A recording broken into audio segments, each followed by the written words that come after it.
pessoal, tudo bem com vocês? Eu tenho que ficar assim, senão vocês não me veem. Enfim, hoje eu vou falar sobre Dom Bosco. E, seguinte, possivelmente esse vídeo saia atrasado. É pra sair no dia de Dom Bosco, que é dia 31 de janeiro. Mas possivelmente possa sair ou no dia 1 ou no dia 2. Então é isso e vamos lá.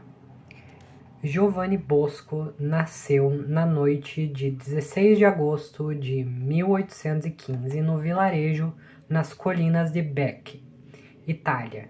Ele era filho mais novo de Francesco Bosco e Margherita Oscena. Ele tinha dois irmãos mais velhos, Antônio e Giuseppe. Os Boscos de Bec eram agricultores da família Mogliana. João Bosco nasceu em uma época de grande escassez e fome, no interior de Piemonte. Após a devastação causada pelas guerras napoleônicas e pela seca em 1817. Quando ele tinha pouco mais de 2 anos, seu pai Francesco morreu, deixando o apoio de 3 meninos para sua mãe Margherita.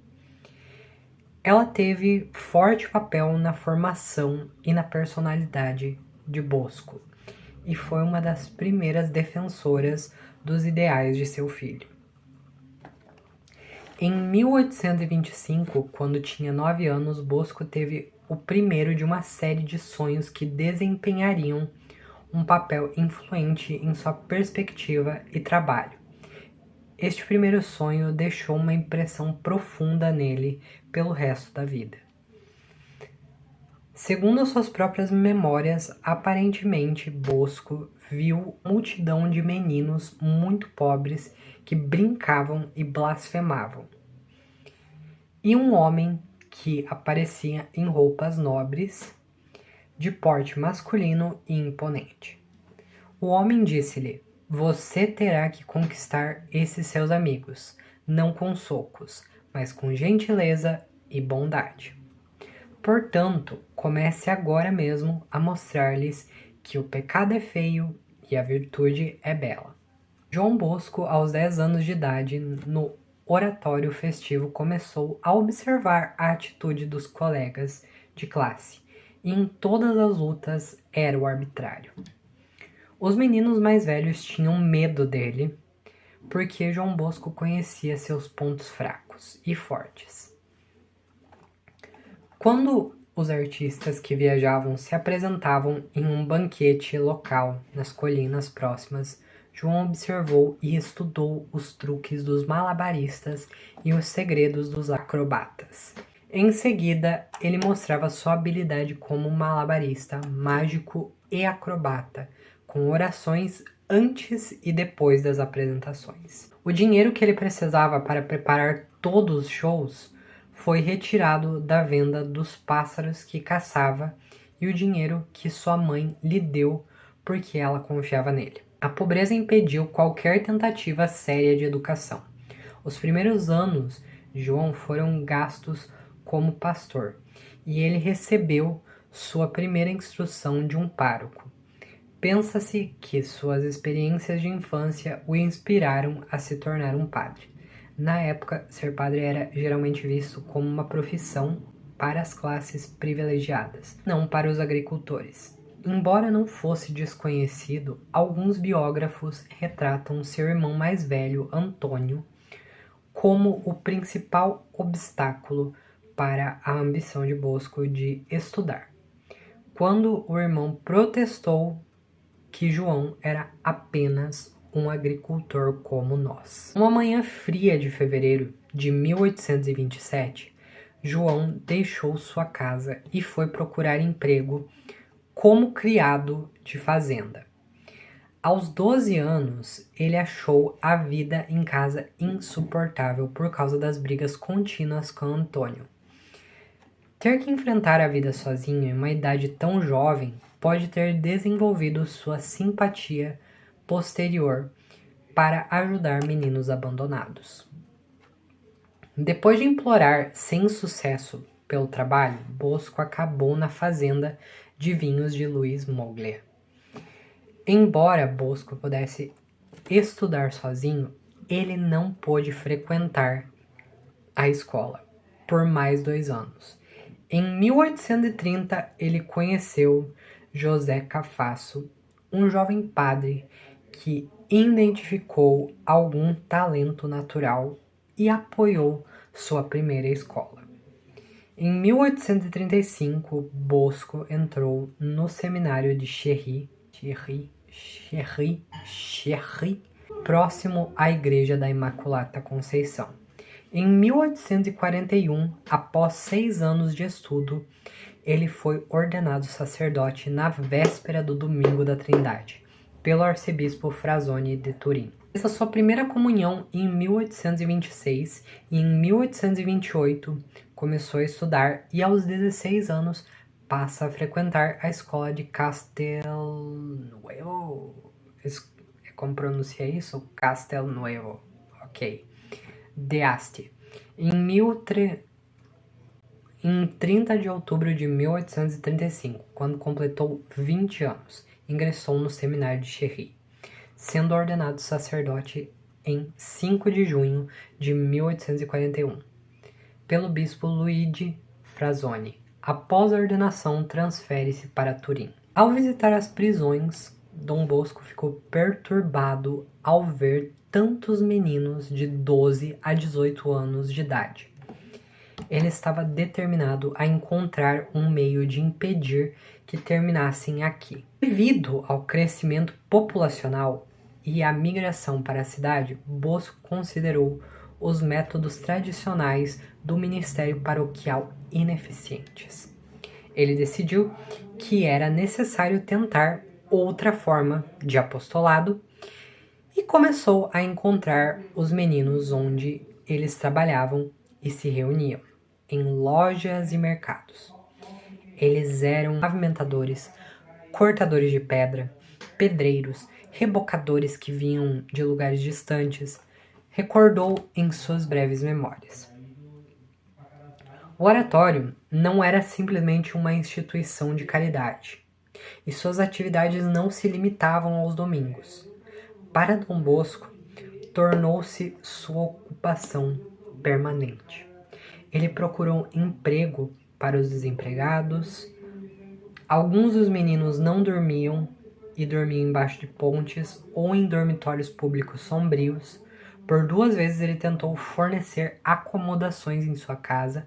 A primeira vez que roubaram os cobertores, no segundo em que esvaziaram o palheiro, ele não desistiu. Em maio de 1847, ele abrigou um menino de Valência em um dos 3 quartos que estavam alugados nas favelas de Valdoco, onde morava com a mãe. Ele e a mama Margarita começaram a acolher os órfãos. Os meninos abrigados por Dom Bosco eram 36 em 1852, 115 em 1854, 470 em 1860 e em 600 em 1861. 800 é o máximo mais tarde. Bosco e seu oratório mudaram pela cidade por vários anos. Ele foi expulso de vários lugares em sucessão. Depois de apenas 2 meses como sede na igreja de São Martim, todo o bairro expressou sua irritação com o barulho vindo dos meninos brincando. Uma queixa formal foi apresentada e o grupo foi despejado. Bosco pensava em organizar uma associação religiosa. Contudo, o contexto político da unificação da Itália, a disputa pela separação entre o Estado e a Igreja não estimulavam a criação de uma ordem religiosa nos moldes tradicionais. O ministro Umberto Ratazzi lhe sugeriu organizar uma sociedade de cidadãos que se dedicassem às atividades educativas realizadas pelos oratórios em modos civis. Bosco propôs, então, a Sociedade de São Francisco de Sales, que seria vista como uma associação dos cidadãos aos olhos do Estado e como uma associação de religiosos perante a Igreja. Após consultar o Papa Pio IX, Bosco recebeu de seus companheiros padres seminaristas e leigos a adesão à Sociedade de São Francisco de Sales, e em 18 de dezembro de 1859 e em 14 de março de 1862, os primeiros salesianos fizeram os votos religiosos de castidade, pobreza e obediência. A partir de 1863, além dos oratórios, os salesianos passam a se dedicar também aos colégios e às escolas católicas para meninos e jovens, com separação entre Estado e Igreja. As regras da sociedade, chamada de Constituições, foram aprovadas pela Igreja em 1874. Em sua morte, em 1888, a sociedade contava com 768 membros, com 26 casas fundadas nas Américas e 38 na Europa. Há uma controvérsia se o que Bosco tinha seriam sonhos, visões ou premonições. O próprio São João Bosco parece que não sabia muito bem como lidar com esses eventos. Por fim, decidiu dar-lhes atenção, pois muitas vezes eram sonhos de caráter premonitório, por exemplo, prever a morte de algum dos alunos ou de algum dos salesianos. Era seu costume contar ao seu confessor e ao seu diretor espiritual sobre esses sonhos. O Papa Pio IX ordenou-lhe que consignasse tudo por escrito em seu sentido literal e de forma detalhada para maior estilo dos filhos da congregação salesiana. A biografia de João Bosco elenca inúmeros sonhos, desde o primeiro, ainda na infância, quando se vê brigando com outros meninos, e um homem, que de acordo com os símbolos do sonho seria Jesus, se aproxima e lhe diz para educar não com pancadas, mas com mansidão e caridade. Em outro sonho, vê entre os paralelos 15 e 20 do hemisfério sul um lugar de muita riqueza, próximo a um lago. Esse lugar é atribuído por alguns intérpretes como sendo Brasília, motivo pelo qual São João Bosco é considerado um dos padroeiros dessa cidade brasileira. Bosco morreu em 31 de janeiro de 1888. Seu funeral foi assistido por milhares de pessoas. Logo depois, houve uma demanda popular para que fosse canonizado. A Arquidiocese de Turim investigou as testemunhas, foram chamados para determinar se Dom Bosco era digno de ser declarado santo. Os salesianos, filhas e cooperadores deram um testemunho em apoio. Papa Pio IX conhecia Bosco e impulsionou a causa.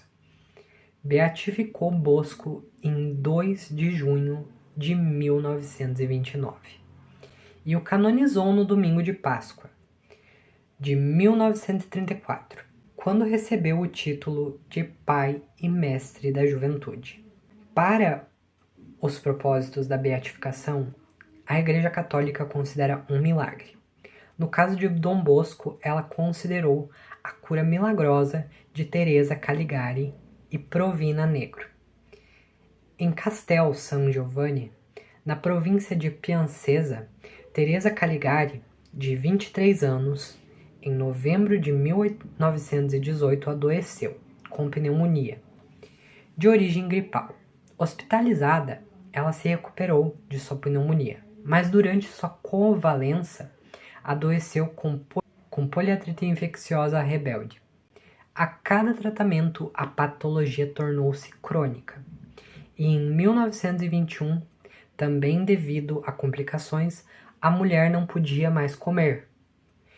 E os médicos se desesperaram em salvá-la.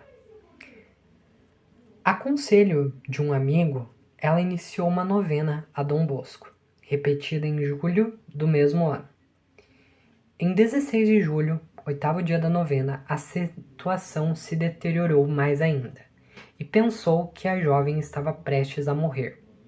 Este último, no entanto, às 4 da manhã do dia 17, como relatou mais tarde, teria visto Dom Bosco avançando em direção à sua cama de hospital, ordenando a ela que se levantasse. Saiu da cama sem sentir nenhum desconforto e, ao ver a imagem do padre, ela correu gritando para os outros pacientes incrédulos. No dia seguinte, os médicos, incluindo o Dr. Mioto, verificaram a recuperação, que foi confirmada durante o processo apostólico também pelos médicos Giosoffi e Fermi, e posteriormente pelos médicos Chais, Simpa e Stampa. O processo de beatificação durou até 1929, ano em que, em 19 de março, a Igreja declarou milagrosa que a cura instantânea, completa e definitiva não parecesse cientificamente explicável. Nessa ocasião, a cura da irmã Provina Negro, pertencente à congregação das Filhas de Maria Auxiliadora, também foi declarada um milagre. Bosco foi tema da cinebiografia Dom Bosco de 1935, dirigida por Godofredo Alessandrini, e ele foi interpretado por Gianpaolo Rosmino. Bosco também foi o tema de um filme italiano de 2004, São João Bosco, Missão ao Amor, e também do filme de 1988, Dom Bosco, interpretado por Ben Gazzara. Isto.